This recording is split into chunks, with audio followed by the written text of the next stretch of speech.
देखिए निर्मला जी एकरे नाम साज हो और तने में के संजय भैया उठा दे आल तने और टोन डाल के उठा दे तने भोलिया में एकरो उठा दे आल बड़े सुंदर गीत संगीत बड़ी सुंदर आध्यात्मिक बात और बड़ी सुंदर होली के आनंद लेने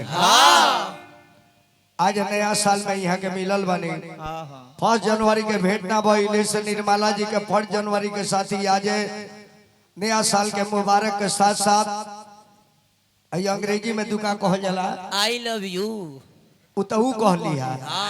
आई लव यू तहू कह लिया नया साल के दिन का कह जाला हैप्पी न्यू ईयर ना तो हम ही का कहू ना कह का कह हेवी निहूर हां माने बढ़िया से हेवी निहूर बड़ा निमन लागल की संग ताकत रही हमारे कहो अखिया के तनी पानी कट जाई हौसली मोटी चुएला मोतिये चुएला एगो पानी में हिपो होले से हिपो वही गई समुंदर है समुंदर का था ना लगी ना इनका में जहाज ढूक जाए तब था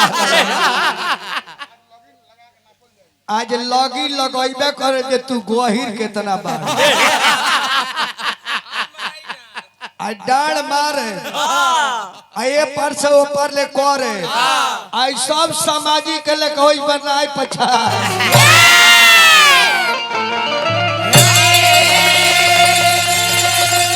तू चलिया तू लो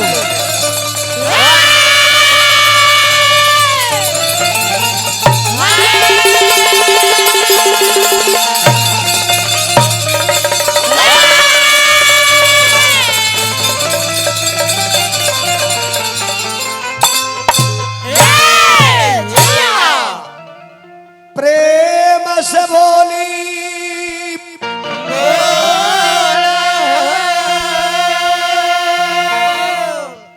बाबा महेंद्र नाथ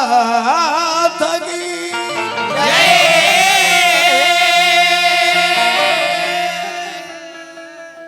एक बार प्रेम वास बोलो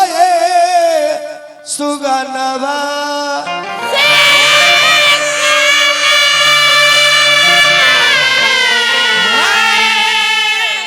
नवादा के सरस्वती महारानी की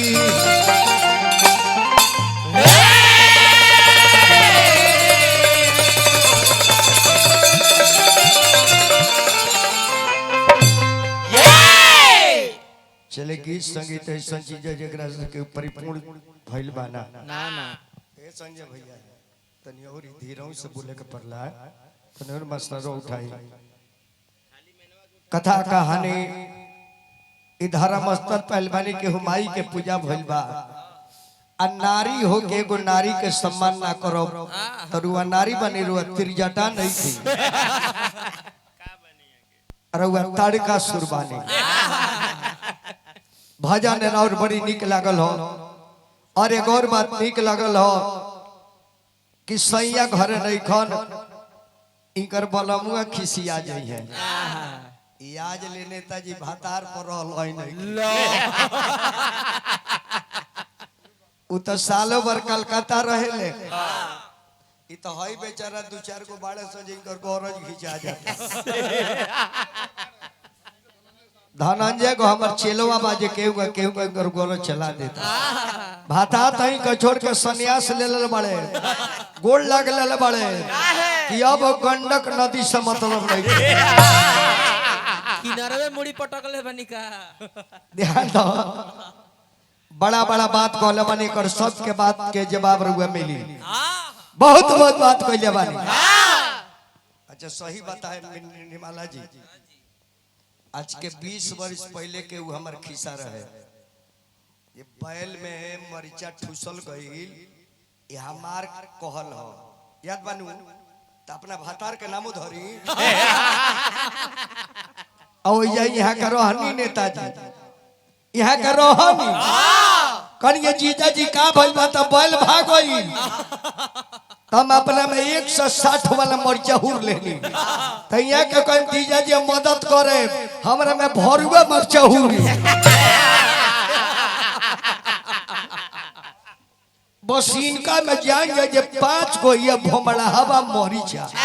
जब हुरा नहीं तो हम दौड़ते बानी चले ये के लौट के आ गई गिजिया जी बैल मिल गई बैल से मिल गई लेकिन बड़ा परपर आता श्री हरि शरण काहे के हमार मदद कर रहे ना जीजा जी के पानी जरूर पतरकी लगा लिया हमरा का मोटका खोस चलिए अब तनी एगो भजन में चल जा जब जब दुनिया में अत्याचार होला